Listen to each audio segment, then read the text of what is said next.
Hello दोस्तों, welcome to PW only IAS. दोस्तों, आप सभी जानते हैं कि आज है 1 फरवरी 2024 एंड हर साल फरवरी की पहली तारीख को आपके सामने बजट देखने को मिलता है। पर इस साल का बजट थोड़ा सा यूनिक था। रीजन बीइंग कि आप जानते हो कि आने वाले मंथ्स के अंदर हमारे यहाँ पे लोकसभा के इलेक्शंस होने जा रहे हैं। अब देखो, जब भी ऐसा होता है ना कि लोकसभा के इलेक्शंस होते हैं तो फुल बजट एक तरह से पेश नहीं किया जाता। उसकी जगह क्या पेश किया जाता है? आपका इंटरिम बजट। क्योंकि ऐसा हो सकता है ना कि आने वाले इलेक्शंस के बाद हमारे पास एक नई सरकार हो, तो नई सरकार के पास पूरा मौका होना चाहिए कि वो अपनी तरह से पूर्ण बजट एक तरह से पेश कर पाए। तो अभी जो हमारे सामने आया है वो आपको इंटरिम बजट देखने को मिल जाएगा। और आप जानते होंगे हमारी जो फाइनेंस मिनिस्टर हैं श्रीमती निर्मला सीतारमन जी, उनके द्वारा ये बजट प्रेजेंट किया गया। अब ध्यान रखने वाली बात यह है कि हमारी जो मिनिस्ट्री ऑफ फाइनेंस है उसके अंतर्गत एक डिपार्टमेंट है, that is department of economic affairs. उस डिपार्टमेंट ऑफ इकोनॉमिक अफेयर्स के अंदर एक बजट डिवीजन है जिसके द्वारा ये बजट को प्रिपेयर किया जाता है। तो बेसिकली लोकसभा के अंदर जैसे आज हमारी निर्मला सीतारमन जी हैं जो फाइनेंस मिनिस्टर, उनके द्वारा ये पेश किया गया, पर प्रिपेयर पूरा एक डिपार्टमेंट या जो बजट डिवीजन है उसके द्वारा ये किया जाता है। तो आज के सेशन के अंदर ना हम बजट के अंदर जो जो डिस्कशन हुआ, जो कुछ आंकड़े हैं, वो सारा यहाँ पे आज हम डिस्कस करेंगे। तो बिल्कुल आपको घबराने की जरूरत नहीं है। एग्जाम रेलेवेंट जितनी भी चीजें होंगी वो सारी आज के सेशन में हम यहाँ पे डिस्कस कर लेंगे। यहाँ पर आप देख पाओगे जैसे आज इनके द्वारा यहाँ पे बजट प्रेजेंट किया गया था। बजट की एक दो अगर मैं आपको की हाइलाइट्स बताऊं ना, तो आप ये देखिए कि जो हम बात करते हैं फिस्कल डेफिसिट की, फिस्कल डेफिसिट आप जानते होंगे बेसिकली जो घाटा होता है या फिर जितनी हमें टोटल बोरिंग्स करनी होती हैं वो हमें देखने को मिलेगा कि लगभग 5.1% ऑफ जीडीपी हमें यहाँ पे देखने को मिल जाएगा। बेसिकली आपका कितना खर्चा हुआ माइनस कितना पैसा आ रहा है, वो आपका 5.1% ऑफ जीडीपी देखने को मिलता है। On the other hand tax slabs के अंदर कोई भी बदलाव नहीं किया गया। चलो थोड़ा स्पीच के बारे में जानते हैं कि आखिर क्या क्या इन्होंने मेजर बातें करी। देखिए, जब इन्होंने अपनी स्पीच स्टार्ट करी उसके अंदर उनका एक इंपॉर्टेंट बात थी कि पिछले 10 साल की अगर हम बात करें ना, 2014 से लेकर 2024 के बीच में यहां पर भारत की अर्थव्यवस्था ने बहुत एक मेजर ट्रांसफॉर्मेशन की है। 2014 के समय के ऊपर ना इंडिया की इकोनॉमी की जो हालत थी और जो आज का हालत है उसमें काफी सुधार देखने को मिलता है। क्योंकि आज के समय इंडिया दुनिया की 5वीं सबसे बड़ी अर्थव्यवस्था है एंड आने वाले सालों के अंदर हम दुनिया की 3री सबसे बड़ी अर्थव्यवस्था बनने जा रहे हैं। 2014 में हम दुनिया की 10th सबसे बड़ी अर्थव्यवस्था थे। तो अपने आप में काफी प्रोग्रेस यहाँ पे देखने को मिली है। एक बात तो ये, ऊपर से ना इन्होंने कुछ और डिस्कशन भी किया जो काफी इंटरेस्टिंग था। इन्होंने बात करी 4 कास्ट के बारे में। सर, कास्ट के बारे में इकोनॉमी के अंदर डिस्कशन कैसे आ गया? देखो, कास्ट वो नहीं कि ये बंदा ब्राह्मण जाति का है या इस जाति का है, नहीं। यहां पर इनका कास्ट का मतलब था 4 कास्ट का। एक था गरीब वर्ग, एक थी महिलाएं, एक हमारे युवा और एक है किसान।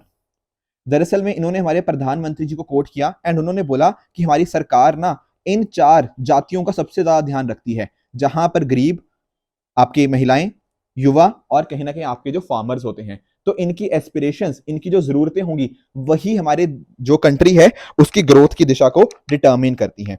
साथ ही साथ इन्होंने ये भी बात करी कि हमारी जो सरकार का कोशिश है वो ये है कि 2047 तक हम डेवलप्ड इंडिया यानी कि विकसित भारत को बनाना चाहते हैं। एक्चुअल में ना इन्होंने एक बड़ी इंटरेस्टिंग चीज बताई। इन्होंने ये बोला कि जब हम 2014 में मोदी जी की जो पहली बार की सरकार बन के आती है उस टाइम उनका लक्ष्य क्या था? सबका साथ सबका विकास, ये उनका विजन था। पर 2019 में जब दूसरी बार चुनकर आए तो साथ ही साथ लोगों का भरोसा भी इसमें जुड़ गया। तो सबका साथ सबका विकास क्या बन गया? सबका विश्वास बन गया।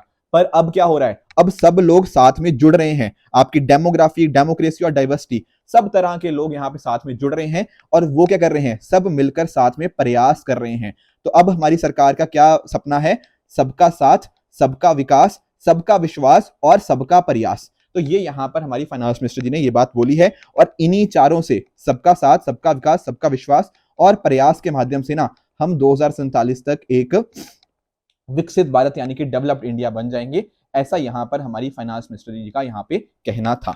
ठीक है ना? तो prosperous Bharat in harmony with nature, modern infrastructure and opportunities for all. साथ ही साथ इन्होंने बात करी कि हमारी जो सरकार है वो पीपल सेंट्रिक इंक्लूसिव डेवलपमेंट के ऊपर फोकस करती है। इसका अर्थ क्या है? देखो, डेवलपमेंट ना एक तो होती है ग्रोथ, एक होती है ग्रोथ और एक होती है आपकी डेवलपमेंट।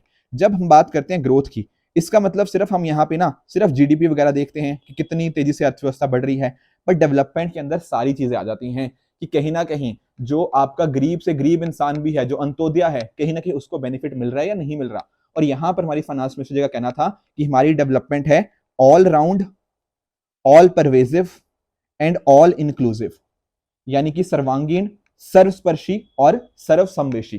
तो सबको यहां पे इंक्लूड किया जा रहा है इस डेवलपमेंट के अंदर। कुछ इन्होंने यहां पे एग्जांपल दिए, जैसे अगर हम बात करें physical, digital and social infrastructure की, जो भी आपका इंफ्रास्ट्रक्चर डेवलप किया जा रहा है, चाहे वो एजुकेशन के अंदर हो, हेल्थ के अंदर हो, सड़कें हो, कोई भी इस तरह से, या फिर आई मीन टेक्नोलॉजी के रिगार्डिंग इंफ्रास्ट्रक्चर हो, उसका बेनिफिट सब लोगों को यहाँ पे मिला है। साथ ही साथ अगर हम बात करते हैं डिजिटल पब्लिक इंफ्रास्ट्रक्चर की, तो इसके माध्यम से आपका फाइनेंशियल इंक्लूजन इंप्रूव हुआ है। जैसे फॉर एग्जांपल यहाँ पे आप यूपीआई का एग्जांपल ले सकते हो। जीएसटी के आने से आपका टैक्स बेस यहाँ पे इंक्रीज हुआ है। साथ ही साथ लोगों की सेविंग्स बढ़ी हैं। इन्फ्लेशन को मैनेज करने के लिए प्रॉपर तरीके यहाँ पे यूज किए गए हैं। और जब हम बात करते हैं ना देश के विकास की, तो देश के विकास में पहले सिर्फ कुछ ही राज्य थे जो शायद आगे थे, पर अब गुजरात भी चल रहा है, तो साथ ही साथ आपके जो आपका मेघालय भी चल रहा है। अगर आपका बिहार साथ में है तो कहीं ना कहीं आपका महाराष्ट्र भी साथ में है। तो इस तरह से ना नॉर्थ ईस्ट भी हमारा यहाँ पे कंट्रीब्यूशन कर रहा है। सब के सब जो हैं, सारे स्टेट्स यहाँ पर एक्टिव पार्टिसिपेंट्स इसके अंतर्गत हैं। बाकी आप जानते हो गुजरात के अंदर जो गिफ्ट सिटी यहाँ पे है, उसके माध्यम से कहीं ना कहीं ग्लोबल कैपिटल और फाइनेंशियल सर्विसेज को भी एक बढ़ावा यहाँ पे देखने को मिल जाएगा। अब यहाँ पर कुछ की एरियाज की बात करी गई है, या कुछ टेक्नोलॉजिकल चेंजेस की बात करी गई है। जैसे फॉर एग्जांपल जो नई नई टेक्नोलॉजीज हैं, उनका फायदा ना बॉटम ऑफ द पिरामिड को मिलता है। मैं आपको समझाता हूं एक्चुअल में क्या होता है ना। जैसे फॉर एग्जांपल ये आपका एक पिरामिड है मान लीजिए, ठीक है। इसका जो कोई भी हम नई टेक्नोलॉजी लेकर आते हैं, चाहे बात कर लीजिए यूपीआई की या कोई भी और टेक्नोलॉजी आपको लगती है, जैसे फॉर एग्जांपल वैक्सीन के टाइम के ऊपर कोविन हो गया, कोई भी इस तरह की चीजें, उसका फायदा गरीब से गरीब, यानी कि पिरामिड के बिल्कुल बॉटम में लोग हैं, सबसे गरीब लोग हैं, उन तक फायदा कैसा पहुंचे, ये यहां पर हमारा फोकस रहा ही रहा है। फॉर एग्जाम्पल ई गवर्नेंस की बात लीजिए, ठीक है ना। आजकल आप डायरेक्ट बेनिफिट ट्रांसफर की बात करते हैं। इन सभी के माध्यम से ये निचले तबके को कैसे फायदा पहुंचा जाए, ये यहां पर सरकार का कहीं ना कहीं यहाँ पे ध्यान रहा है। अब कुछ फोकस एरियाज की अगर हम बात करें ना, तो एक फोकस एरिया क्या है, गरीब कल्याण। मैंने आपको बताए थे ना 4 कास्ट की यहाँ पे बात करी है। उन कास्ट में एक कौन सी कास्ट थी, वो थी आपकी गरीब कास्ट। तो गरीब के लिए यहाँ पे क्या कहा है हमारे फाइनेंस मिनिस्टर जी ने, उन्होंने यहाँ पे बात करी है कि डायरेक्ट बेनिफिट ट्रांसफर की मदद से लगभग 2,70,000 करोड़ की टोटल सेविंग्स हमें यहाँ पे देखने को मिली है। इसके साथ ही साथ आपका जो मल्टी डायमेंशनल पॉवर्टी है, वहां से लगभग 25 करोड़ लोगों को यहां पर बाहर निकाला गया है। देखो एक्चुअल में क्या है ना, जैसे फॉर एग्जांपल जो जनधन अकाउंट आपके खुलवाए गए, उसके माध्यम से सरकार को सेविंग्स हुई। सरकार की सेविंग के साथ साथ ना जो लीकेजेस होती थी कि ऊपर से पैसा दे तो दिया सरकार ने, निचले लोगों तक पहुंचा ही नहीं, तो डीबीटी की मदद से डायरेक्टली उनके खातों में पैसा पहुंचा। इस वजह से क्या हुआ, इससे हुआ क्या, गरीब का कल्याण। तो आपकी जो फर्स्ट कास्ट थी ना, उसको तो आपने प्रॉपर्ली टैकल कर लिया, उनकी जो मुसीबतें थी उनको यहां पर आपने सॉल्व कर दिया। बाकी साथ ही साथ आपके जो स्ट्रीट वेंडर होते हैं, उनके लिए आप लाए प्रधानमंत्री स्वनिधि स्कीम, यानी कि स्ट्रीट वेंडर आत्मनिर्भर निधि। इसके माध्यम से क्या हुआ, इसके माध्यम से लगभग 78 लाख आपके जो स्ट्रीट वेंडर है ना, जैसे आपका चाय बेचने वाला, पकौड़े बेचने वाला, आपके जो न्यूज़पेपर बेचने वाले होते हैं, नाई का काम जो करते हैं, या फिर जो भी इस तरह से आपके स्ट्रीट वेंडर्स होते हैं, उन 78 लाख ऐसे स्ट्रीट वेंडर्स को ना लगभग बहुत ज्यादा क्रेडिट असिस्टेंस यहाँ पे मिली है। और इस 78 लाख में से 2.3 लाख तो ऐसे थे जिन्होंने तीसरी बार भी क्रेडिट यहाँ पे अवेल किया है। बाकी अगर आप नोटिस करो, जो आपकी पीएम जनमन स्कीम आई थी, जिसके माध्यम से क्या हुआ, आपके जो आर्टिसंस थे, जो क्राफ्ट्समैन थे, उनको कहीं ना कहीं बेनिफिट मिला है। तो ये भी यहाँ पे देखने को मिल जाता है। साथ में अगर आप बात करें ना हेड काउंट रेशो की, तो उसके अंदर एक डिक्लाइन आपको देखने को मिलता है। बाकी मल्टी डायमेंशनल पॉवर्टी में अगर आप देखोगे तो उसमें भी एक डिक्रीज देखने को मिला। तो यानी कि पॉवर्टी कम करने के अंदर हमने एक अच्छा काम किया है, ऐसा यहाँ पर ये बजट के अंदर बोला गया है। साथ ही साथ अगर आप नोटिस करो, फाइनेंस मिनिस्टर जी ने यह भी बोला कि हमारे जो किसान है ना, वो हमारे अन्नदाता हैं, और अन्नदाता का ध्यान रखना सरकार की जिम्मेदारी है। बिल्कुल सही बात है। अब यहां पर ना सरकार की एक फ्लैगशिप स्कीम है, दैट इज पीएम किसान। पीएम किसान के अंतर्गत क्या होता है, हर साल 6,000 रुपए किसानों को मिलते हैं। बेसिकली 2-2 हजार की यहाँ पे 3 किस्तें यहाँ पे देखने को मिल जाती हैं। उसके माध्यम से ना लगभग 11 करोड़ 80 लाख किसानों को इसका फायदा देखने को मिला है। तो डायरेक्टली फाइनेंशियल असिस्टेंस मिली है। इसमें आपके जो छोटे किसान हैं, स्मॉल एंड मार्जिनल फार्मर्स, वो आ जाएंगे, तो उनके पास कहीं ना कहीं थोड़ा बहुत पैसा होगा, तो अपने लिए कुछ इनपुट्स वगैरह वो यहाँ पर खरीद सकते हैं। बाकी आपकी फसलें जो खराब हो जाती थी कहीं ना कहीं किसी भी कारण की वजह से, तो उसके लिए इंश्योरेंस के लिए प्रधानमंत्री फसल बीमा योजना की मदद से 4 करोड़ से भी ज्यादा फार्मर्स को क्रॉप इंश्योरेंस का यहाँ पर फायदा मिला है। तो इस तरह से जो अलग अलग आपकी स्कीम्स थी उसके माध्यम से अन्नदाता की यहाँ पे सरकार मदद कर रही है। आपकी जो ई नैम है, ई नैम का मतलब जो आपकी नेशनल एग्रीकल्चर मार्केट इलेक्ट्रॉनिकली जो है, उसके माध्यम से लगभग 1360 मंडीज को यहाँ पे इंटीग्रेट किया गया है, जिसके माध्यम से लगभग 1,80,00,000 आपके जो किसान हैं उनको यहाँ पे जोड़ा गया है और इनको सर्विसेज मिली है लगभग 3 लाख करोड़ की। तो आप नोटिस कर पाओगे कि ये फार्मर सेंट्रिक जो पॉलिसीज थी, इनकम सपोर्ट सरकार के द्वारा, और साथ ही साथ जो उनको किसानी के अंदर जो अलग अलग तरह के रिस्क होते थे उसको प्राइस के माध्यम से एंड साथ ही साथ इंश्योरेंस के माध्यम से कवर किया गया है। नए नए स्टार्टअप्स को इनवाइट किया गया है ताकि वो टेक्नोलॉजी के माध्यम से एग्रीकल्चर फील्ड को कहीं ना कहीं आगे लेकर आ पाए। तो ये सारी चीजों ने आपके जो अन्नदाता है ना, जो कि हमारी दूसरी कास्ट थी, पहली कौन सी थी? गरीब, दूसरे थे आपके जो किसान, उनको भी हमने यहाँ पे अकॉर्डिंगली उनकी मुसीबतों को भी कवर कर लिया। और अगर आप नोटिस करोगे यहाँ पे, आप नोटिस करना कि जो राइस है, राइस के अंतर्गत जो प्रोक्योरमेंट थी वो इंक्रीज हुई है। वीट भी पिछले साल के मुकाबले हम यहाँ पे इंक्रीज यहाँ पे देख रहे हैं। पिछले थोड़ा बीच में डिप भी आया था, पर वापस से एक इंक्रीज यहाँ पे देखने को मिल जाता है। बाकी देखो, आपकी तीसरी कास्ट कौन है सर? अरे तीसरी कास्ट है हमारे यूथ, हमारे जो युवा हैं। और युवा को क्या बोला गया है? युवा को हमारी फाइनेंस मिनिस्टर जी ने बोला अमृत पीढ़ी, जो हमारे युवा हैं। अब यही युवा हैं, देखो कि आने वाले 20-25 साल बाद जो हम बात करते हैं ना, 2047 तक हमें डेवलप्ड इंडिया बनना है, वहां पर कौन उनको आगे लेके जाएगा? अरे ये यूथ ही होगा। और यूथ के लिए हमारा क्या मिशन चल रहा है? आपका स्किल इंडिया मिशन चल रहा है, जिसके माध्यम से 1,40,00,000 यूथ को स्किल किया गया है। इसमें बहुत सारे ऐसे लोग भी थे जिनको रीस्किल किया गया है, कि ऑलरेडी कुछ स्किल थे पर उसको कुछ नए स्किल्स भी यहाँ पे दिए गए हैं। उसके साथ ही साथ हमारे यहाँ पे पिछले 9 साल के अंदर 7 आईआईटी खुले हैं। इसके अलावा 2014 से 2022 के बीच में आपके 15 नए एम्स खुले हैं। और यूनिवर्सिटीज की बात करें तो उनमें भी लगभग 400 यूनिवर्सिटीज का हमें एक बढ़ोतरी होती हुई यहाँ पे देखने को मिल जाती है। तो स्किल इंडिया मिशन हो गया, या फिर आपके ये जो नए नए आपके एम्स आईआईटीज का खुलना, एंड साथ ही साथ पीएम श्री स्कूल्स, यानी कि आपके जो एग्जिस्टिंग स्कूल्स हैं उनको बेहतर करना, वहां पर बच्चों की ऑलराउंडर डेवलपमेंट करना, क्वालिटी टीचिंग देना, वहां पर उन एरियाज को या उन स्कूल्स को एनवायरमेंट फ्रेंडली बनाना। ये जो ध्यान दिया गया था ना नेशनल एजुकेशन पॉलिसी के अंतर्गत, उसी के माध्यम से हमने पीएम श्री स्कूल्स को यहाँ पे, that is schools for rising India, उनको यहाँ पे स्टैब्लिश किया गया है। एंड उनका जो बजट एलोकेशन भी आप देख पाओगे कि 4,000 करोड़ से बढ़ाकर 6,050 करोड़ यहाँ पे होता हुआ देखने को मिल जाएगा। बाकी अगर हम बात करें ना, तो प्रधानमंत्री मुद्रा योजना की मदद से लगभग 43 करोड़ लोन्स यहाँ पे दिए गए हैं प्रधानमंत्री मुद्रा योजना के अंतर्गत, जिनकी वैल्यू थी लगभग 22.5 लाख करोड़ रुपए। ठीक है, इसके माध्यम से पता क्या हुआ? जब युवाओं को ये पैसा जाएगा तो वो क्या करेंगे? वो करेंगे अपना नया रोजगार, वो अपना कुछ स्टार्टअप खोलने की कोशिश करेंगे। और आज के समय के ऊपर अगर हम बात करें ना, तो डीपीआईआईटी, जो department for promotion of industry and internal trade है, उसके हिसाब से लगभग इंडिया में 1,20,000 से भी ज्यादा स्टार्टअप्स आपको यहाँ पे देखने को मिल जाएंगे। इसलिए हमारी फाइनेंस मिनिस्टर जी ने यह भी बोला है कि आज के समय ना जो यूथ है वो पहले रोजगार मांगता था, अब वो रोजगार दाता हो गया है। तो इनको नाम दिया गया है रोजगार दाता। ठीक है, तो ये बात भी आप ध्यान में रखिएगा। बाकी यूथ की तारीफ हमारी फाइनेंस मिनिस्टर जी ने और भी करी, जैसे फॉर एग्जांपल बहुत सारे यूथ हमारे स्पोर्ट्स की फील्ड में भी जा रहे हैं।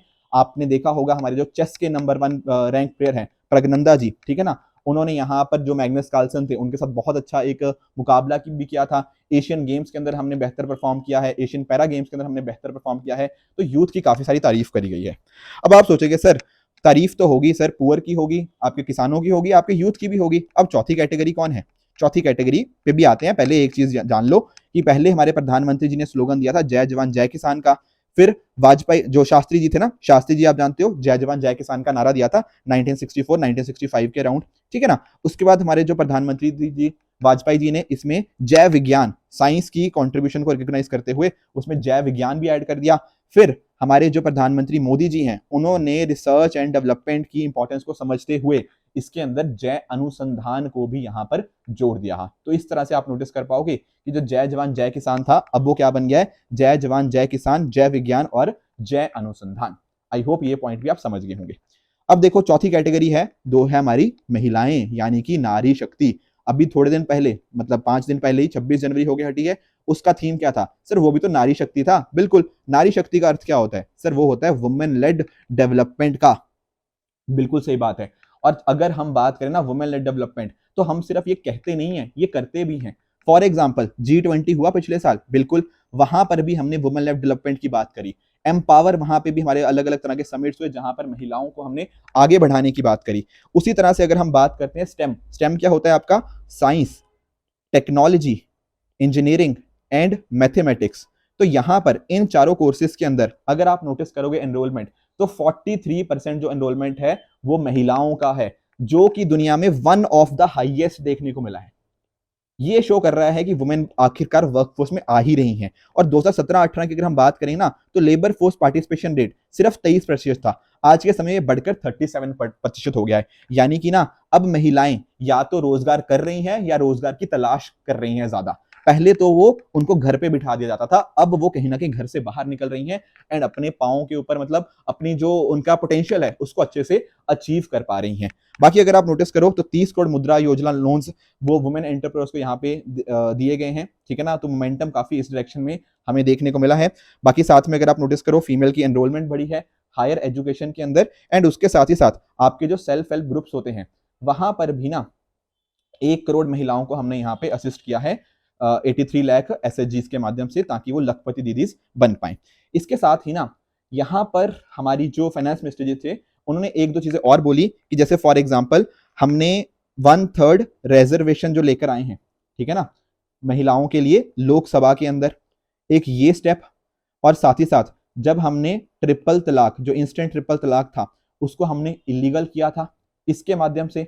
ये सारे जो बेनिफिट्स है ना, और साथ ही साथ जब हम बात करते हैं घरों की, जो PM आवास योजना के अंतर्गत जो घर थे वो कहीं ना कहीं महिलाओं के नाम के ऊपर किए गए, तो उसके माध्यम से ना महिलाओं की जो पोटेंशियल था, पोटेंशियल नहीं बोलना चाहिए, महिलाओं को और भी हमने सुदृढ़ करने की यहाँ पे कोशिश करी है। तो ये कुछ पॉइंटर्स है जो हमें यहाँ पे पता होने चाहिए कि कैसे कैसे हमने चारों कास्ट, चाहे वो गरीब हो, चाहे आपकी महिलाएं हो, चाहे आपका यूथ हो, चाहे आपके अन्नदाता, आपके किसान हो, उनके लिए हमने क्या क्या कार्य किए हैं, ये यहाँ पर फाइनेंस मिनिस्टर जी के द्वारा बताया गया। अब देखो ये तो बातें होगी कि क्या क्या हमने किया है, ठीक है ना, तो ये तो हो गया बातचीत। अब चलेंगे आगे कि भैया क्या करना है, क्या क्या चीजें हम और कैसे कैसे पहुंच सकते हैं। देखो एक्चुअल में ना हम अब हमारी ना अमृत काल की स्ट्रेटेजी है, बेसिकली आने वाले 25 साल के अंदर हम कहीं ना कहीं अपने देश को कहां पर देखते हैं वो हमें फोकस करना पड़ेगा। और एक्चुअल में ना हम जो अभी तक जीडीपी बात करते थे, that is gross domestic product, finance minister ने बोला यार जीडीपी का मतलब ग्रॉस डोमेस्टिक प्रोडक्ट है ही नहीं, इसका मतलब है कि आप अच्छी गवर्नेंस दीजिए, आप देश को डेवलपमेंट कीजिए एंड कहीं ना कहीं परफॉर्मेंस के ऊपर फोकस कीजिए। तो अब से हम ना ग्रॉस डोमेस्टिक प्रोडक्ट की बात नहीं करेंगे, हम बात करेंगे गवर्नेंस की, डेवलपमेंट की और परफॉर्मेंस की। तो हमें इसके ऊपर भी यहाँ पे फोकस कहीं ना कहीं करना पड़ेगा। और हमारा जो लक्ष्य है मिनिमम गवर्नेंट मैक्सिमम गवर्नेंस, वो कहीं ना कहीं इस जीडीपी को अचीव करने के अंदर हमारी मदद करेगा। आओ चलो फिर डिस्कस करते हैं क्या है स्ट्रेटजी अमृतकाल की। तो यहाँ बात होती है किसकी? सस्टेनेबल डेवलपमेंट की। हमारी कमिटमेंट आप जानते हो, प्रधानमंत्री जी गए थे आपके COP 26 में, ठीक है, वहां पर ग्लासगो के अंदर जो समिट हुआ था वहां उन्होंने पंचामृत दिया और उन्होंने बोला कि भैया हम 2070 तक 2070 तक क्या हो जाएंगे, हम हो जाएंगे नेट जीरो, यानी कि हमारी जो एमिशन होंगी वो नेट न्यूट्रल हम यहाँ पे 2070 तक बन जाएंगे। इसके लिए विंड एनर्जी के लिए वाइबिलिटी गैप फंडिंग का यहाँ पे इंतजाम है। साथ साथ अगर आप नोटिस करोगे यहाँ पर कंप्रेस्ड नेचुरल गैस हो गया, पेट्रोलियम नेचुरल गैस हो गया, कंप्रेस्ड बायोगैस, इसका फेस्ड मैंडेटरी ब्लेंडिंग करी जाएगी। यहाँ पर कोल गैसिफिकेशन प्लांट्स को यहाँ पे सेटअप किया जाएगा। तो इस तरह से बहुत सारी असिस्टेंस दी जा रही है ताकि हम कहीं ना कहीं इन्वायरमेंट के रिगार्डिंग हमारे जो भी काम है ना, हम वहां तक अच्छे से पहुंच पाए, ठीक है। तो जो भी पंचामृत के गोल्स थे, तो सरकार उसके लिए पूरी ग्रीन इकोनॉमी की तरफ मूव करने के लिए बहुत सारे यहाँ पे कदम अक्सर ले भी रही है।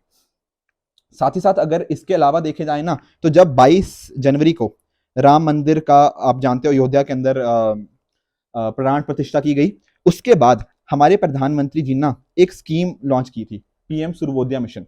उसके अंतर्गत क्या होगा, 1 करोड़ हाउस होल्ड को इनेबल किया जाएगा 300 unit of free electricity per month. तो रूफ टॉप सोलराइजेशन का ये जो प्रोजेक्ट था, ये कहीं ना कहीं प्रधानमंत्री जी के आपको देखने को मिल जाता है। बाकी इलेक्ट्रिक व्हीकल्स की अगर हम बात करें तो चार्जिंग स्टेशन यहाँ पे प्रॉपर बनाए जाएंगे एंड साथ ही साथ यहाँ पे अगर आप नोटिस करो तो फ्री सोलर इलेक्ट्रिसिटी की प्रावधान की जा रही है अलग अलग के लिए एंड इस तरह से नई नई सेविंग्स और एंटरप्रेन्योरशिप स्कीम यहाँ पे रन करी जा रही हैं। ई बसेस का अडॉप्ट किया जाएगा फॉर पब्लिक ट्रांसपोर्ट नेटवर्क। तो ये कुछ इंपॉर्टेंट अनाउंसमेंट्स थी इसके अंदर। बाकी इसके साथ में अगर आप नोटिस करो तो बायो मैन्युफैक्चरिंग हो गया, बायो फाउंड्री हो गया, इसके लिए नई स्कीम को यहाँ पे लॉन्च किया जा रहा है। ताकि एक्चुअल में ना हम क्या कर पाएं, हम एनवायरमेंट फ्रेंडलीनेस की तरफ बढ़ पाएं। जो हमने टारगेट्स लिए हुए हैं सस्टेनेबल डेवलपमेंट गोल्स को अचीव करने के लिए, वो हम अचीव कर पाएंगे। इसके साथ में अगर आप नोटिस करो, आपके जो एलपीजी कनेक्शंस हैं, तो 10 करोड़ से भी ज्यादा प्रधानमंत्री उदय योजना के अंतर्गत, ठीक है ना, सॉरी उज्ज्वला योजना के अंतर्गत 10 करोड़ से भी ज्यादा एलपीजी कनेक्शंस दिए गए। तो इससे भी कहीं ना कहीं जो महिलाओं को दिक्कत आती थी जो चूल्हे की वजह से, उसके अंतर्गत एक इंप्रूवमेंट देखने को मिली है। बाकी 1 crore 30 lakh LED street lights की यहाँ पे बात करी गई है, और 36 करोड़ से भी ज्यादा एलईडी बल्ब हो गया, 72 लाख से भी ज्यादा एलईडी ट्यूब लाइट्स हो गया, इनको यहाँ पे डिस्ट्रीब्यूट किया गया अंडर उजाला स्कीम, राइट।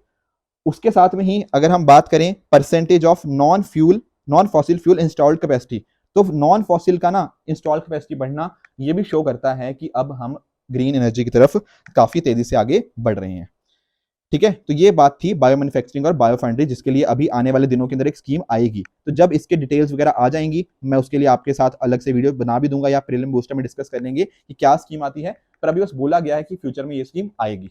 बाकी ब्लू इकोनॉमी के ऊपर भी यहाँ पे फोकस किया गया है, कैसे कहीं ना कहीं हम एक्वाकल्चर, मैरीकल्चर इनको प्रमोट कर सकते हैं। बाकी इसके साथ में ही ना इंफ्रास्ट्रक्चर एंड इन्वेस्टमेंट की भी यहाँ पे बात करी गई है। वो किस तरह से सर, इंफ्रास्ट्रक्चर इन्वेस्टमेंट कैसे हम कहीं ना कहीं उसको अचीव करेंगे। देखो, पिछले कुछ सालों की अगर हम बात करें ना, तो आपने नोटिस किया होगा कि हमारी सरकार की कोशिश रही है कि हम ना अगर इंफ्रास्ट्रक्चर के ऊपर ज्यादा ध्यान दें, तो जैसे फॉर एग्जांपल मान लो रोड बन रही है या ब्रिज वगैरह बन रहा है, इसके माध्यम से पता क्या होगा, या रेलवेज वगैरह के ऊपर, तो इससे बहुत सारे लोगों को ना रोजगार मिलता है। रोजगार तो मिलेगा ही मिलेगा, और लंबे टाइम तक कहीं ना कहीं हमारा एसेट क्रिएट हो गया। तो इसका ना क्या होता है, मल्टीप्लायर इफेक्ट हमें देखने को मिलता है। और आप सोचो, अगर सड़कें बन रही हैं, सड़कें बनने से ना बेनिफिट सिर्फ सड़कों को नहीं हो रहा, आपकी बहुत सारी इंडस्ट्रीज, जैसे वहां पर जो भी रेते की चीज हो गया, या फिर जो भी उसके ऊपर मतलब सड़क बनाने के लिए जो जो अलग अलग स्टील वगैरह चाहिए होता है, इस तरह की जो भी चीजें चाहिए होती है ना सड़क बनाने के लिए, उनको भी कहीं ना कहीं यहाँ पे बेनिफिट्स देखने को मिलते हैं। और यहाँ पर ना हमने रेलवेज के अंतर्गत एक बहुत इंपॉर्टेंट प्रोजेक्ट किया है, मैं आपको समझाता हूँ। रेलवेज के अंतर्गत ना, जैसे फॉर एग्जाम्पल, जैसे मान लो यहाँ से एक रेलगाड़ी जा रही है, ठीक है ना, ये है आपका यहां से गुजरेगी क्या, रेल, ठीक है। अब होता पता क्या है, जैसे मान लो कि पैसेंजर गाड़ी भी इसी से जा रही है और आपकी जो गुड्स वाली है वो भी इसी से जा रही है, तो कई बार क्या होता है, प्रायोरिटी जाती है पैसेंजर वाली गाड़ी को, और गुड्स वाली गाड़ी कहीं ना कहीं उसका फालतू में उसको रुकना पड़ता है। अदरवाइज वो क्या करती, वो डायरेक्टली, इसको जाना था डायरेक्टली अपने डेस्टिनेशन पे पहुंच सकती थी।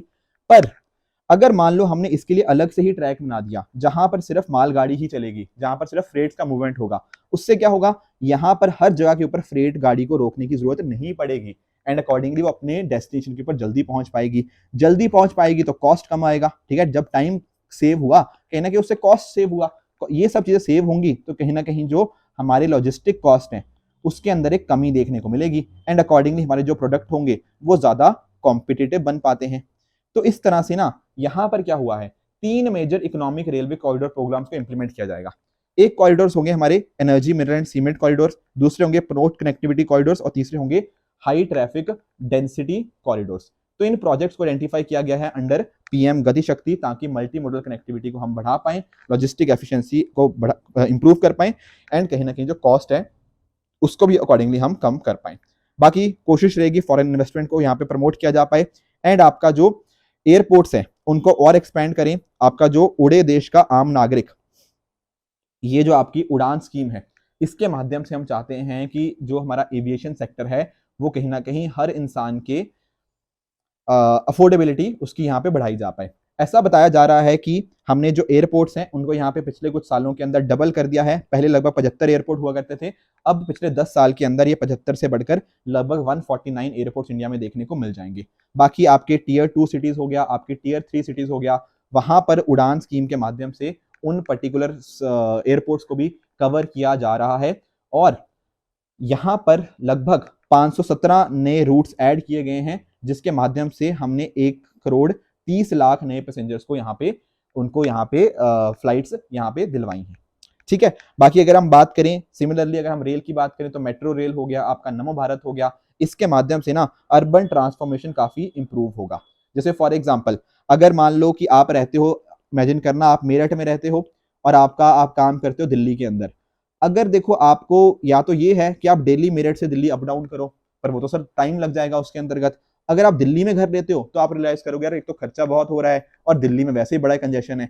तो एक्चुअल में ना इस तरह की प्रॉब्लम्स को सॉल्व करने के लिए हमने यहाँ पर ऐसी सिटीज के अंदर ना ट्रांजिशन को आसान बनाने के लिए मेट्रो रेल, आपके नमो भारत, इनको इंप्रूव कर दिया है, ताकि कहीं ना कहीं ऐसा भी ना हो कि एक इंसान को दिल्ली रहना पड़े, आप अपने घर मेरठ में रहिए, पर आपकी ट्रांजिशन को, आपके जो मूवमेंट होगी हमने उसको इतना फास्ट कर देंगे कि आप अपने घर पर रहो, शाम को सुबह अप डाउन करो एंड बड़ी तेजी से आप अपने काम तक पहुंच सकते हो। तो अर्बन ट्रांसफॉर्मेशन के लिए, जिसको हम ट्रांजिट ओरिएंटेड डेवलपमेंट भी बोलते हैं, उसके लिए हमने ये पर्टिकुलर चीजें लेकर आई हैं। साथ में अगर और क्या डिस्कशन है कैपिटल एक्सपेंडिचर के रिगार्डिंग, देखो कैपेक्स, जब हम बात करते हैं ना कैपिटल एक्सपेंडिचर की, तो ये अब बढ़ना ना अपने आप में बहुत अच्छी बात होती है। जैसे फॉर एग्जांपल कोई भी ऐसा खर्चा जो हम एसेट क्रिएशन के अंदर कर रहे हैं, वो आता है किसके अंतर्गत, आपके कैपिटल एक्सपेंडिचर के अंदर। जैसे मान लो सरकार सड़क बना रही है, सरकार ब्रिज बना रही है, सरकार रेलवे के ऊपर खर्च कर रही है, एयरपोर्ट्स वगैरह बनाए जा रहे हैं, इनका देखो खर्चा तो आप कर रहे हो, पर ये खर्चा अच्छा खर्चा है, इस खर्चे से लोगों को रोजगार मिलेगा, हमारी इकोनॉमी बढ़ेगी और कहीं ना कहीं इसके फायदे हमें आने वाले कई कई सालों तक देखने को मिलेंगे। तो अगर कैपेक्स बढ़ रहा है ना हमारा, जो कि कैपिटल एक्सपेंडिचर बढ़ भी रहा है, तो वो एक अच्छी बात हो जाती है। यहां पर आप नोटिस कर पाओगे कि capex as a percent of GDP लगभग आपका 3.5% के आसपास हमें देखने को मिल जाएगा। बाकी अगर आप नोटिस करो, अगर एब्सोल्यूट नंबर्स की बात करें तो ये बढ़ता बढ़ता लगभग 11.5 से 12 लाख करोड़ के बीच में हमें देखने को मिल जाएगा फॉर FY25 के जो बजट एस्टिमेट के हिसाब से। बाकी फॉरेन डायरेक्ट इन्वेस्टमेंट के अंदर जो इनफ्लो है वो भी यहाँ पे हमें डबल होता हुआ देखने को मिला है एज कंपैरिजन। अगर हम कंपैरिजन करें 2005 से लेकर 14, ये 9 साल का कंपैरिजन, और फिर अगले 9 साल का 14 से 23 की बात करें तो इन 9 साल के अंदर पहले आया था लगभग $300 बिलियन का FDI, और 2014 से 23 की अगर हम बात करें तो यहाँ पर लगभग $600 बिलियन का FDI आया है। तो ये अपने आप में FDI में इंक्रीज देखने को मिलता है। बाकी फिजिकल इंफ्रास्ट्रक्चर की बात करें तो जैसा मैं आपको बता भी रहा था, एयरपोर्ट्स डबल हो चुके हैं, 74 से 149 हो चुके हैं। एयरक्राफ्ट की मूवमेंट मिलियन टन के अंदर वो भी आपकी 50% इंक्रीज हुई है। इलेक्ट्रीफाइड जो रेल रूट था वो 22,000 से डबल से भी ज्यादा हो चुका है, 50,000 किलोमीटर हो चुका है। कार्गो ट्रैफिक की मूवमेंट ये भी लगभग काफी अच्छी खासी इंक्रीज देखने को मिली है। और नेशनल हाईवेज की बात करें तो पिछले 7 साल के अंदर ये लगभग 1 लाख किलोमीटर से लगभग 1,44,000 किलोमीटर के आसपास पहुंच चुका है। तो आपका जितना भी फिजिकल इंफ्रास्ट्रक्चर था, चाहे आपके हाईवेज हो गए, आपके एयरक्राफ्ट हो गए, एयरपोर्ट हो गए, रेल हो गया, ये सारे के सारे फिजिकल इंफ्रास्ट्रक्चर के अंदर एक अच्छी इंप्रूवमेंट देखने को हमें यहाँ पे मिल जाती है। इसके अलावा अमृतकाल के अंदर हम ये भी चाहते हैं कि हम अपनी स्टेट्स को कहीं ना कहीं असिस्ट करें ताकि वहां पर डेवलपमेंट अच्छे से हो पाए, ठीक है ना, एंड अकॉर्डिंगली वहां पे एम्प्लॉयमेंट जनरेशन भी हो। जैसे फॉर एग्जांपल अगर हम बात करें प्रधानमंत्री जीवन ज्योति बीमा योजना की, तो ये क्या है सर, ये जीवन ज्योति बीमा योजना है ना। बीमा का मतलब क्या होता है सर, इंश्योरेंस की बात होती है। तो उसके नंबर के अंदर पहले 2018 में ये 1,737 नंबर था पर लैख पॉपुलेशन, अब यहाँ पे इंश्योरेंस वालों की एनरोलमेंट कितनी हो गई है, 13,000 तक पहुंच गई है।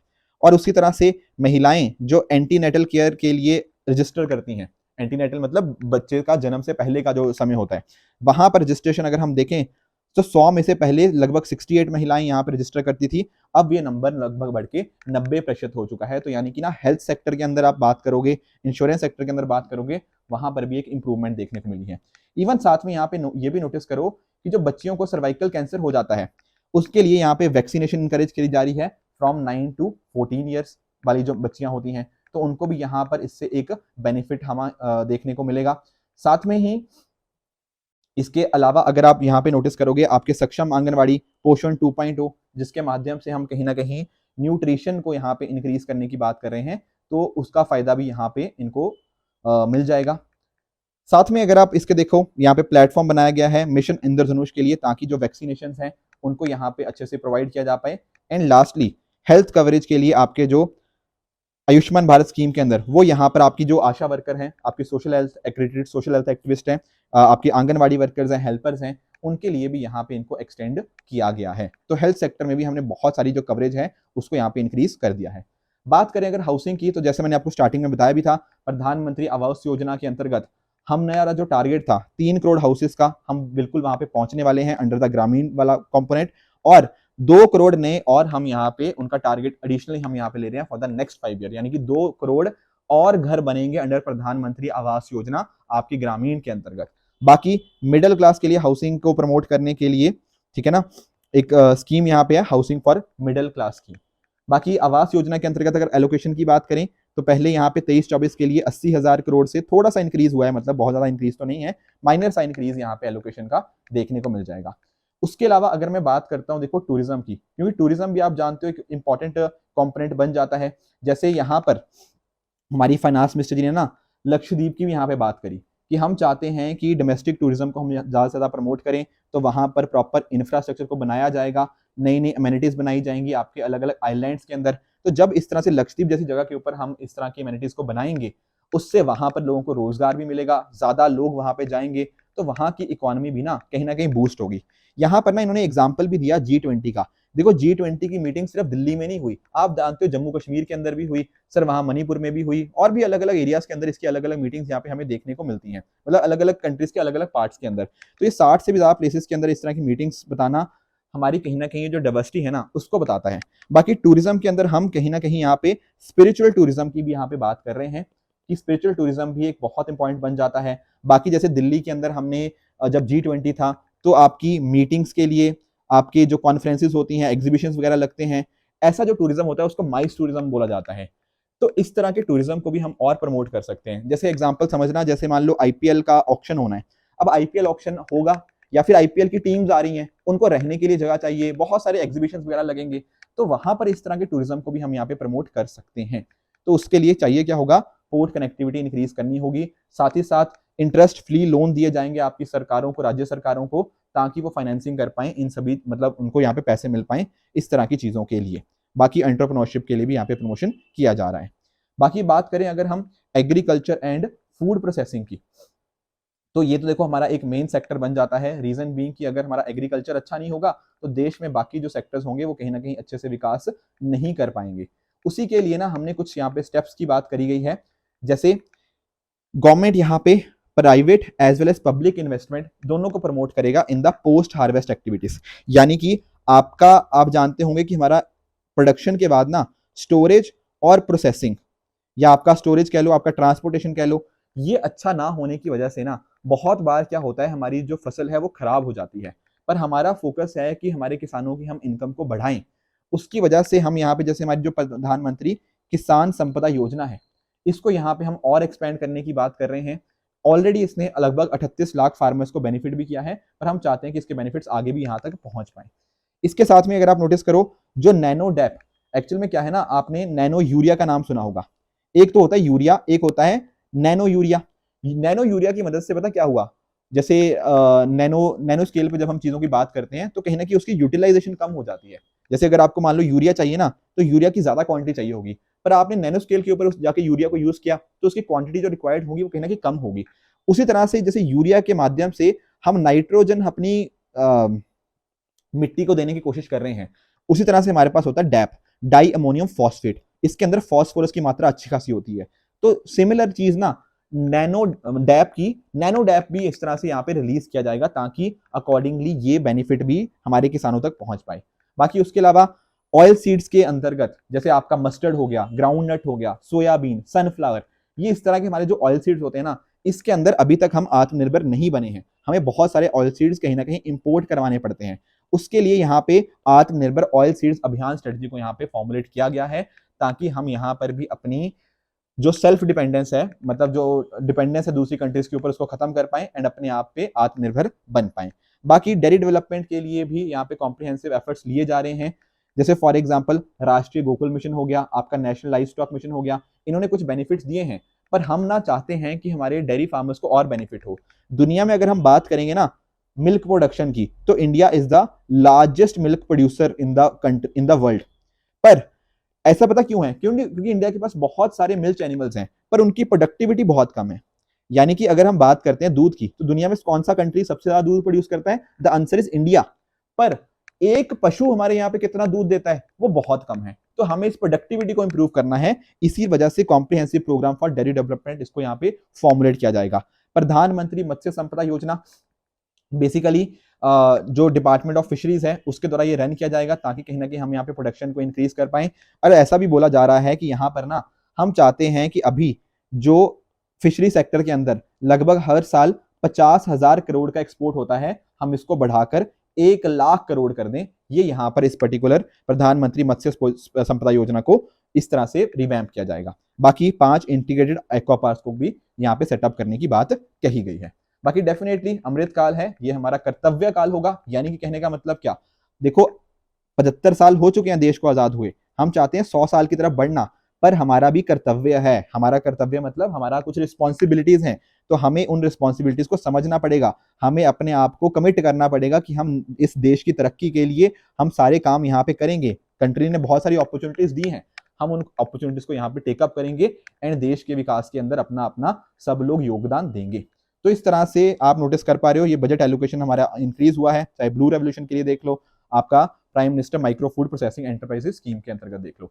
देखो ये सारा जो डेटा वगैरह है ना, इसके अंदर दिया गया है कि कितना परसेंटेज है, ये आप ना आपके एग्जाम परस्पेक्टिव से इंपॉर्टेंट हो सकता है, चाहे आप प्रीलिम्स के परस्पेक्टिव से जहां पर हमें ट्रेंड्स को देखना होगा, या फिर मेंस के अंदर मान लो आपका क्वेश्चन आता है ना, वहां पर आप इस डेटा को जरूर कोट कर सकते हो। मैं आपको थोड़ा बता भी दूंगा, बट मेरी रिकमेंडेशन आपको ये रहेगी कि हमारा जो टेलीग्राम चैनल है PW ओनली IAS ऑफिशियल, अब वहां पर जाकर ना आप इस PDF को डाउनलोड जरूर कर लेना और एक बार खुद रीड जरूर कर लेना, क्योंकि नंबर्स कई बार भूल जाते हैं, पर अगर हमने एक बार खुद अपने एंड पे पढ़ लिया होगा ना, यू विल रियलाइज कि यार हाँ, हम इन चीजों को कहीं ना कहीं याद कर पाएंगे। जैसे फॉर एग्जांपल आपका जो करंट अकाउंट डेफिसिट है, ऐसा बताया जा रहा है कि FY 2024 के अंदर ये नंबर कहीं ना कहीं हमें 2% ऑफ GDP के आसपास जो था उसके अंदर कम होते हुए 1% ऑफ GDP के आसपास आ जाएगा। बेरोजगारी दर की बात करें तो उसमें एक डिक्लाइन देखने को मिल रहा है, ये बेरोजगारी दर आज से 5 साल पहले लगभग 6.1% थी, पर अब वो बेरोजगारी दर घट के लगभग 3.2% हो चुकी है। उसी तरह से अगर हम बात करते हैं आपके ग्रॉस NPS की, तो ये 2018 के आसपास ना एक बहुत ही high level 11.2% of gross advances थे, पर वहां से हमने एक अच्छा काम किया है और अब यहां पर भी गिरावट होते हुए सितंबर 2023 के हिसाब से 3.2% हो चुका है। देखो ये कुछ ऐसे नंबर्स हैं जो कल मैंने आपको इकोनॉमिक सर्वे वाली क्लास में भी डिस्कस किए थे, आप उसको भी देख सकते हो, वहां पर भी ये नंबर्स ऑलरेडी डिस्कस्ड है। बाकी अगर आप बात करो, देखो अब UPI और डिजिटल ट्रांजेक्शन की तो बात ही क्या करें, ठीक है ना। आप नोटिस कर पाओगे कि FY 24 यानी कि 2024 के अंदर लगभग 13-14 हजार करोड़ के आसपास का ना इतनी वॉल्यूम ऑफ डिजिटल ट्रांजैक्शन हुई है। 13-14 हजार करोड़ बहुत बड़ा नंबर होता है, ठीक है, एक साल के अंदर डिजिटल ट्रांजैक्शंस का। बाकी अगर हम बात करें GST कलेक्शंस यहाँ पे इंप्रूव होते हुए देखने को मिले हैं, मंथली ऑन एन एवरेज अब हम 1.7 लाख करोड़, ठीक है, 1,70,000 करोड़ के आसपास हम GST collection on an average monthly basis के ऊपर GST कलेक्शन आ रहा है। इतना पैसा सरकार के पास आएगा तो कहीं ना कहीं इंफ्रास्ट्रक्चर के ऊपर सरकार खर्च भी कर पाएगी। इन्फ्लेशन की बात करें तो हेडलाइन इन्फ्लेशन में भी एक कमी देखने को मिली है, तो कहीं ना कहीं हमारा जो टारगेट होता है ना 2 से 6% के बीच में रखना, तो उसको भी हम कहीं ना कहीं धीरे धीरे मैनेज करने की तरफ बढ़ रहे हैं।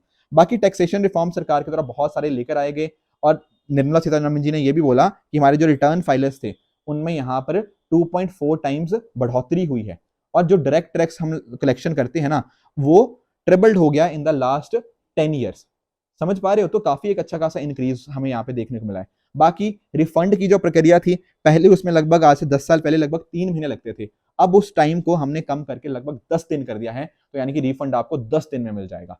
तो ये सारी जो बेनिफिट्स थे ना, उसके माध्यम से अब लोग भी ज्यादा आ रहे हैं, लोग भी चाहते हैं कहीं ना कहीं अपना टैक्स फाइल करें, तो ये सारी चीजों ने अकॉर्डिंगली सरकार को बेनिफिट किया है और कहीं ना कहीं कस्टमर्स को भी यहाँ पे बेनिफिट इसके यहाँ पे मिल जाते हैं। बाकी पूरी दुनिया भर का GST के रिगार्डिंग एक पॉजिटिव सेंटीमेंट आपको देखने को मिलता है। इंडस्ट्री की बात करें तो उन्होंने भी GST को लार्जली पॉजिटिव ही बताया है, एंड कहीं ना कहीं जो सारी चीजें थी ना, आपका इंपोर्ट रिलीज टाइम, मान लो आपका पोर्ट के ऊपर सामान आ गया तो वो टाइम भी कहीं ना कहीं उसमें कमी देखने को मिली है, तो ये सब अच्छे बेनिफिट्स यहाँ पे देखने को मिल जाएंगे। बाकी देखो अगर मैं बात करता हूँ ना टैक्सेशन की, जिसके ऊपर सब लोगों की अक्सर नजर रहती है कि भैया टैक्स के अंदर क्या बदलाव आया, द आंसर इज यहाँ पर कुछ खास कोई बदलाव नहीं आया है। देखो अगर मैं बात करूं जो टैक्स रेट्स की ना, तो यहाँ पे आप नोटिस कर पाओगे वहां पर सेम टैक्स रेट को रखा गया है। कॉर्पोरेट टैक्स जो होगा वो 22% होगा for the existing domestic companies, और 15% होगा जो आपकी नई मैन्युफैक्चरिंग कंपनीज होगी उनके लिए। ये पॉइंट आपको पता होना चाहिए। बाकी अगर आपकी इनकम 7 लाख से कम है तो वहां पर आपको कोई टैक्स लाइबिलिटी नहीं है under the new direct tax regime. तो ये तो पॉइंटर्स सेम ही है लास्ट ईयर की तरह ही। अब एक यहाँ पे इंटरेस्टिंग चीज है, that is withdrawal of outstanding direct tax demand. इसका क्या मतलब हुआ, देखो इसका मतलब ये है ना, देखो कई बार पता क्या होता है, कई बार ना एक बंदा है मान लो, ठीक है, अब इसने बोला कि भाई मेरा टैक्स इतना बनता है, सरकार बोल रही है कि नहीं तुम्हारा टैक्स ज्यादा बनता है, तो कई बार पता क्या होता है, इस तरह से कुछ ना डिस्प्यूट्स आ जाते हैं कि भाई तुम्हारा तो टैक्स ज्यादा बनता है, वो कह रहा नहीं कम बन रहा है। तो इस तरह से कई बार पता क्या हुआ, बहुत लंबे लंबे हमारे ये मुद्दे खिंच गए हैं। यानी कि ऐसा देखा गया है कि ये भाई साहब को लगता है मेरा टैक्स कम बन रहा है, पर सरकार बोली नहीं ज्यादा बन रहा है, तो मुद्दा इतना लंबा खिंच गया कि यहाँ पे साल लग गए। इवन ऐसा देखा गया है ना कि 1962 तक के भी केसेस हमें देखने को मिलते हैं, कि इतने पुराने पुराने भी यहाँ पे हमें हैं। तो यहाँ पर ना फाइनेंस मिनिस्टर जी ने यहाँ पे एक स्कीम बताई है कि जहां पर अगर आपका कुछ ऐसा कुछ डिस्प्यूट था, अगर मान लो 25,000 तक का कुछ है डिस्प्यूट, अगर वो 2009-10 से पहले का डिस्प्यूट है, तो भाई उसको हम माफ कर रहे हैं। ये इतना लंबे लंबे केस नहीं चलेंगे, मतलब कि इतने 15-20-25 साल हो गए हैं, मतलब ठीक है ना, तो ये कोई सेंस नहीं बनती इस तरह की। तो उन सभी चीजों को हमने वेव ऑफ कर लिया। 2009-10 तक के जितने भी डिस्प्यूट्स हैं डायरेक्ट टैक्स डिमांड के अप टू वैल्यू ऑफ 25,000, उनको यहाँ पे खत्म कर दिया गया। अगर नहीं दिया था ना आपने आज से 20 साल वाले टैक्स, कोई दिक्कत नहीं है, कोई नहीं आपको पूछेगा, पर वो अमाउंट 25,000 से कम होनी चाहिए। ऑन द अदर हैंड जो 2011 से 2015 के बीच में जो हुए हैं, वहां पर अगर आपका टैक्स डिस्प्यूट 10,000 रुपए तक का है, तब उनको भी बिल्कुल वेव ऑफ कर दिया गया कि चलो ठीक है यार, माफ किया गया आपको, कोई दिक्कत नहीं है। ऐसा बताया जा रहा है इससे कहीं ना कहीं 1 करोड़ टैक्स पेयर्स को फायदा होगा।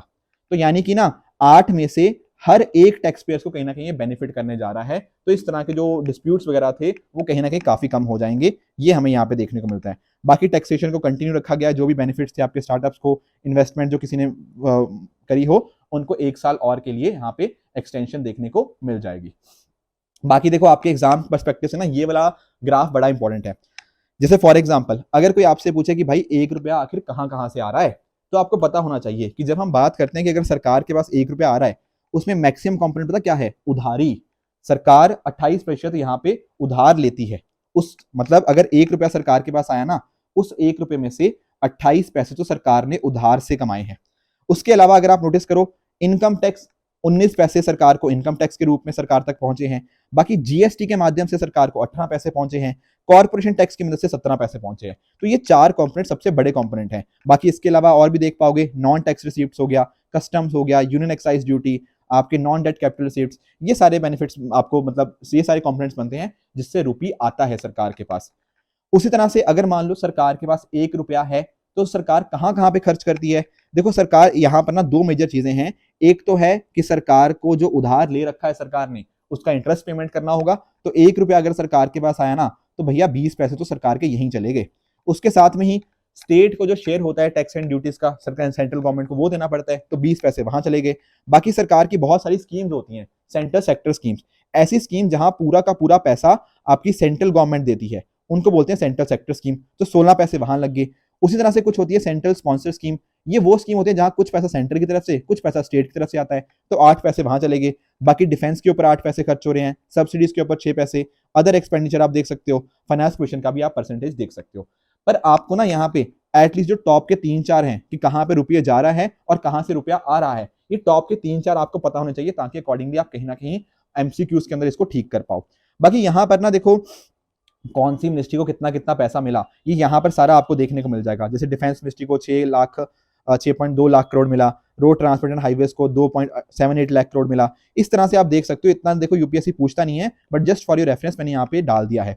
उसी तरह से अगर आप नोटिस करो, एमजी नरेगा के अंदर जो एलोकेशन था वो बढ़ गया है, 60,000 करोड़ से बढ़ाकर हमने इसको 86,000 करोड़ कर दिया है। आयुष्मान भारत के अंदर भी हमें हल्का सा इंक्रीज देखने को मिला है।